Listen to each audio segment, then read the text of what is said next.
Dear students, it's the second lecture for 6 weeks of second term. Before starting our today's discussion, let's have a review regarding the previous lecture number 1. Do you recall what we talked about in first lecture? Here you see that we talked about force, inertia and momentum. Can you recall the definition of force, inertia and momentum, dear students? Okay, let me tell you. A force moves or tends to move, stops or tends to stop the motion of a body. The force can also change the direction of motion of a body. And how did we define inertia? Inertia of a body is its property due to which it resists any change in its state of rest or motion. And finally, what was momentum? Momentum of a body is the quantity of motion it possesses due to its mass and velocity. Now let's deal with our today's discussion, that is Newton's laws of motion. Newton was the first to formulate the laws of motion known as Newton's laws of motion, because Newton has established them and formulated them. That's why these laws are after the name of Newton. Newton's laws of motion are of fundamental importance in understanding the causes of motion. And you know what is the cause of motion? The force. This is the basic difference between two branches of mechanics, that is kinematic and dynamic. In unit number 2, we were talking about kinematic, mean we only focused on motion. And in this unit, unit number 3, dynamics, we actually talk about the cause of motion. That is, we talk about the forces. Okay. So let's start with the first law of Newton. Newton's first law of motion. How to define it? A body continues its state of rest or of uniform motion in a straight line, provided no net force acts on it. Students, here you are noticing that if there is no net force, then a body is either at a state of rest or moves with uniform speed. Okay.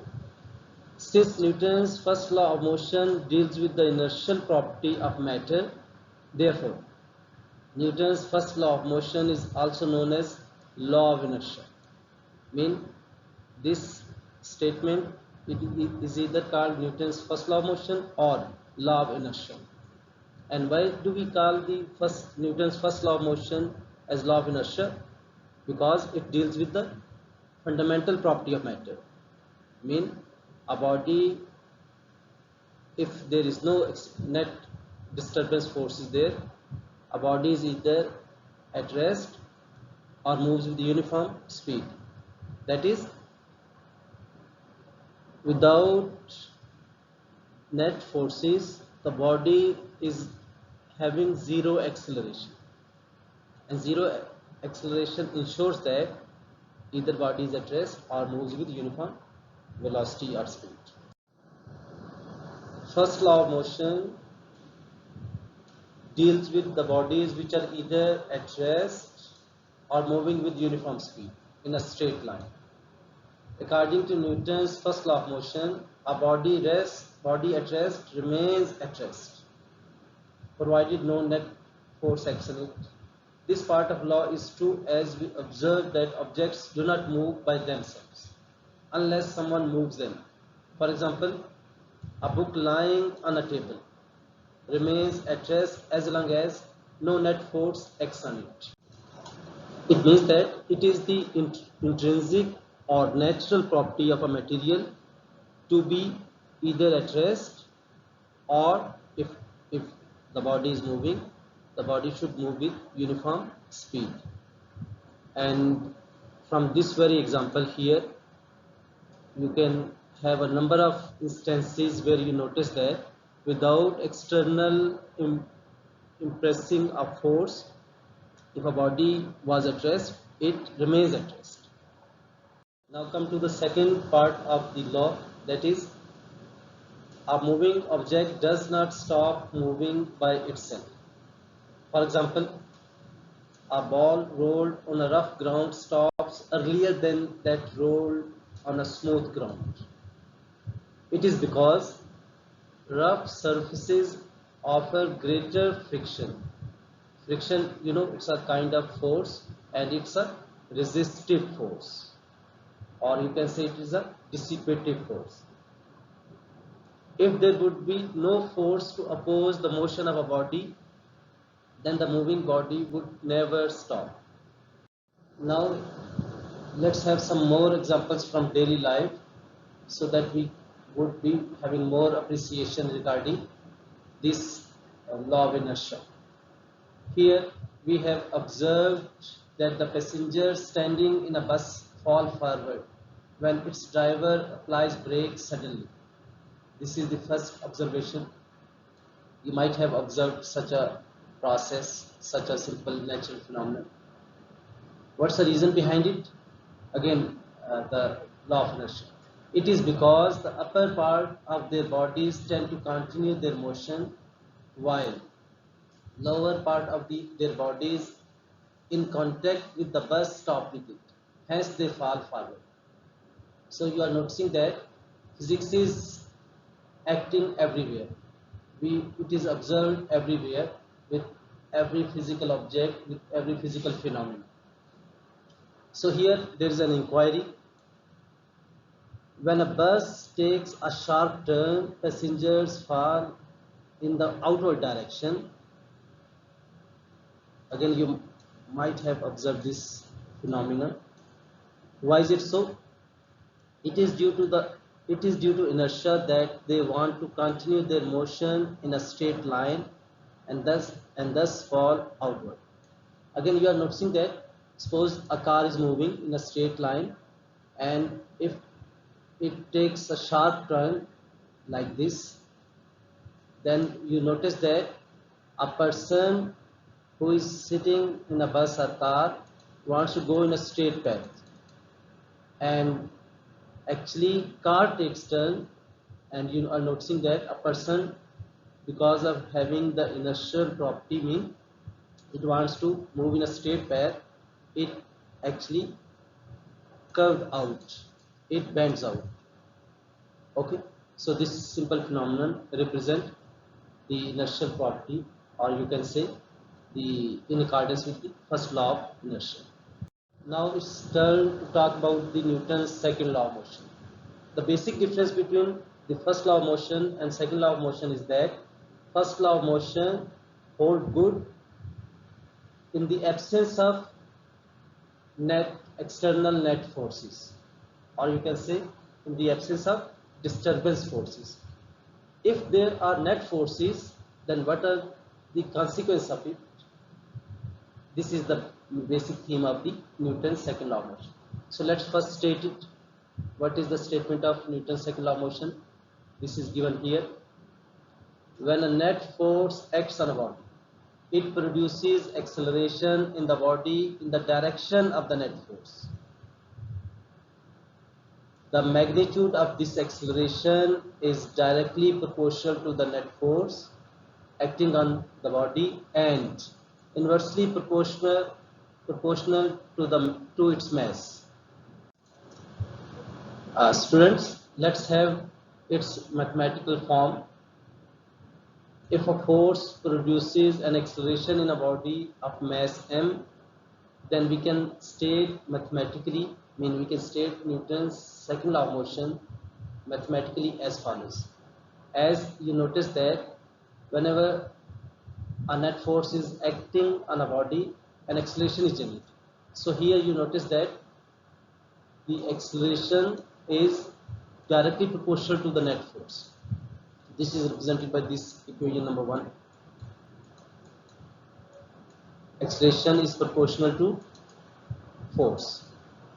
And the second part is this acceleration is inversely proportional to its mass. This is given by this equation number 2 here. You are noticing that acceleration is inversely proportional to mass. So these two relations are combined here. A is proportional to F divided by M, and we can reform it as, we can rewrite it as F is equal to ma. F is proportional to ma. And now, being a student of science, you are well familiar that whenever there is a proportional sign, it is being replaced by a constant and an equal sign. So here you are notice that we are having the equal sign, and this is the equal sign, and this is the constant. So these two are the replacement of this proportional sign. Putting k as the proportionality constant, we get this equation you are noticing here. And finally, in SI units, the value of k comes out to be 1. So we are having F equal ma, which is the mathematical formalism for the Newton's second law of motion. So, dear students, we are having a mathematical form as F equal ma, where F is the force, and you know force is measured in Newton. M is the mass, and mass is measured in kilogram, and A stands for acceleration, and the acceleration is measured in meter per square second. So SI unit of force is Newton according to Newton's second law of motion. Okay, here you notice that if this F is equal to ma is translated as, here you are noticing this left side F is replaced by its unit Newton. On right side we are having mass, and its unit is kilogram, and unit for acceleration is 1 meter per square second. Here you are noticing. So finally we are having this form. So this is the mathematical form for, here actually we define a unit for force, and defining the unit we actually take help from the whatever the formula is involved. This is very important to note. So this equation is represented by words like 1 Newton is the force that produces an acceleration of this amount, 1 meter per square second, in a body of mass 1 kilogram. So this is how to define or state the unit of force, that is Newton. Dear students, let's have some more views upon this mathematical form, because this mathematical form is very important as far as mechanics is concerned. So here actually Newton was so shrewd that he established a mathematical form, and if we bifurcate this mathematical form, then left hand side of it actually represent the cause of whatever we studied in kinematics, that is motion, and on right hand side we are having this kinematic quantity acceleration, and you know acceleration is a property of the motion. So the left hand side represents that why the object is moving, and right hand side of the equation represents how the object is moving. So actually we are dealing with this mathematical form philosophically. It means that left hand side is actually the discussion of unit number 2, dynamics,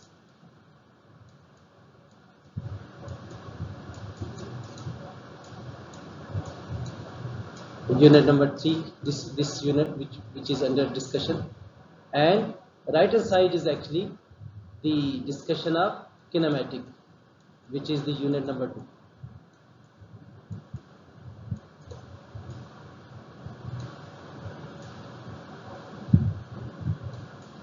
So this discussion shows you that establish the power of this equation. In this equation, at the same time, dealing with both unit number 2, mean the, you can say, kinematic or the properties of kinematic, or you can say quantity of kinematic, and left hand side is actually the dynamical quantity. Fine. So this is very important to note that. That's why I have highlighted here. Now, dear students, come to the Newton's third law of motion. What is it? It is simply stated as, to every action there is always an equal but opposite reaction. So its definition seems to be very straightforward and simple. Let's make it more clear and let's elaborate it more. According to this law, action is always accompanied by the reaction, and the two forces must always be equal and opposite. Note, this point is very important. Note that action and reaction forces act on different bodies. It means that action and reaction always appear in paired form. Let's illustrate this action reaction pair by some examples from daily life. Number 1, consider a book lying on a table as shown in figure 3.8. Here you are noticing that a book is placed on the table. The weight of the book is acting on the table in downward direction. This is the action. Here you are noticing that this weight is acting downward and presses the table downward. This is the action of the book on the table. And the reaction of the table acts on the book in upward direction. Here you are noticing that this is the normal reaction in upward direction, which is actually the reaction of table on the book. So you are noticing that these two forces make a pair. Weight, W is the weight and R is the normal force. Similarly, let's come to the next example. Consider another example. Take an air-filled balloon as shown in figure 3.9. Here you are noticing that a balloon is inflated, mean it is filled with some gas, and then we let the gas to escape. So let's see. When the balloon is set free, the air inside it rushes out and the balloon moves forward. In this example, the action is by the balloon that pushes the air out of it when set free. The reaction of the air which escapes out from the balloon acts on the balloon. It is due to the reaction of the escaping air that moves the balloon forward. Dear students, here you are noticing that actually air rushes out in this direction. It makes an action, and what is the result of it? Balloon is actually accelerating or moving in opposite direction. So this makes a action reaction pair. Here is another very important example that actually highlights the Newton's third law of motion. A rocket such as shown in figure 3.10, here you are noticing that a rocket is just flying, just moving up. When its fuel burns, hot gases escape out from its tail with a very high speed. This is of course an action. The reaction of these gases on the rocket causes it to move in opposite direction, opposite to the gases rushing out of its tail. So gases are escaping in this direction, and the reaction of it, the rocket is moving upward. So dear students, it's all about regarding our today's discussion. In today's discussion, we talked about the three laws of motion: Newton's first law of motion, Newton's second law of motion, and Newton's third law of motion.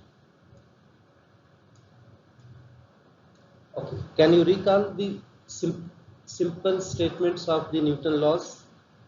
Let me tell you. Newton's first law of motion states that a body continues its state of rest or of uniform motion in a straight line, provided no net force acts on it. Now come to the Newton's second law of motion. How did we state it? Newton's second law of motion is stated as when a net force acts on a body, it produces acceleration in the body in the direction of the net force. The magnitude of this force, the magnitude of this acceleration is directly proportional to the net force acting on it and inversely proportional to its mass. That is, we got this mathematical form F equal m due to the Newton's second law of motion. And what's the Newton's third law? Newton's third law states that to every action there is always an equal but opposite reaction. So dear students, hopefully you understand today's discussion. This is very important discussion as far as the dynamic is concerned. And here you observe that we actually initiated our idea with the cause of motion. And you know the scientific name of cause of motion is force. So whatever, I mean, who actually explains, determines, and elaborate the force, that mean these three laws of motion, actually elaborating and establishing some theoretical background for force. So this discussion is very important. So dear students, see you next time with a new topic. That would be a third and last discussion for this 6th week. So goodbye and see you next time.